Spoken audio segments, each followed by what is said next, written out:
Good morning, students. Good morning, my parents and guardians and my viewers. आज आमे OTT, CT entrance, RI, अमीन, railway अन्य चाकरी पे गोटे मैथ क्वेश्चन पकेगा एंट्रांस क्वेश्चन टी होची ग्राम प्रति 100 टका दर में सुना सहित ग्राम प्रति 10 टका दर कौन से एक धातु 8:1 अनुपात रे मिसाई बिक्री कले निश्चित सुनार ग्राम प्रति दर केते हेबो। Question T आउथले सुनिबा। ग्राम प्रति 100 टका दर में सुना ग्राम प्रति 100 टका दर में सुना सहित ग्राम प्रति 10 टका दर रे कौन से एक धातु मिसा हला। ताबले सुना सहित गोटे धातु मिसा हला।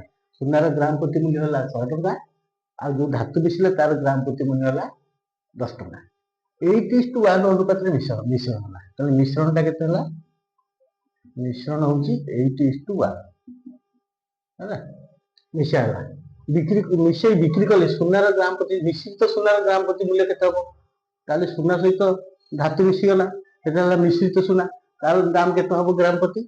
ऑप्शन ए दे 60 टका, बी रे 75 टका, सी रे 80 टका, डी रे 90 टका। ताले सुना होची 8 भाग धातुटा मिसिला 1 भाग। मने कर 8 ग्राम सुना हो 8 ग्राम धातुटा होची 1 ग्राम मोट केते हला 9 ग्राम।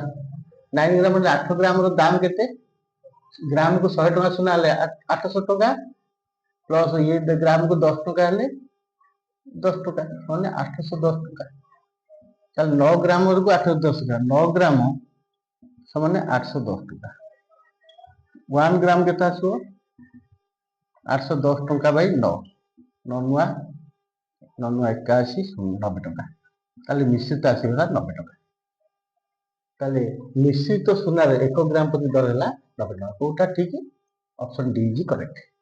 ताले एई भई गणित हमरो सिटी ओटीटी आरआई अभिन्न ए संख्या बदली जाई पारे अनुपात बदली जाई पारे किंतु एई टाइप रो गणित पडुछि। तने आपन माने समस्त व्यूअर्स माने पितामाता माने अभिभावक माने आको प्रिपेयर हेबे आ एई क्लास रो एई जो षष्ठ ରୁ 10ମ ଶ୍ରେଣୀ ଭିତରେ ମଧ୍ୟ ଗଣିତ ଗୁଡାକ ଅଛି। ତେଣୁ ସବୁ ଶ୍ରେଣୀର ପିଲାମାନେ ଏବେଠୁ ପ୍ରିପେୟାର ହୁଅନ୍ତୁ, ଚାକିରି ପାଇଁ ସତର୍କ ହୁଅନ୍ତୁ, ଚାକିରି ପାଇବା ପାଇଁ ଯୋଗ୍ୟ ହୁଅନ୍ତୁ। Thank you.